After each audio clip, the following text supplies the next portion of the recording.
ठीक है, ये देख लें। और यहाँ हमने इसका जो बैकग्राउंड रिमूव किया किस तरीके से आ गई, कितनी क्लैरिटी इन पिक्चर्स में जो इसने बैकग्राउंड में रिमूव करके दिया है वेबसाइट में। तो सिंपल सा काम है, गिग लगाएं अपनी जैसे इन लोगों ने लगाई हुई है, और काम लें ज़्यादा से ज़्यादा। बाय रिक्वेस्ट जो हैं बाय रिक्वेस्ट भेजें, ठीक है, वहाँ सर्च करते रहें, आपको इंशाल्लाह कोई ना कोई ऑर्डर मिलेगा रिमूव बैकग्राउंड करने का भी। और सिंपल सा काम है, आपने काम लेना है, पिक्चर्स आपके पास आ गई हैं, जस्ट पिक्चर को अपलोड करना है। यहाँ पे आपने अपलोड किया, यहाँ से डाउनलोड किया, डाउनलोड करने के बाद आपने उसको जो है डिलीवर कर दिया।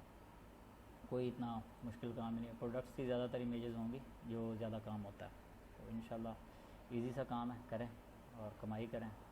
दुआ में याद रखें। ओके।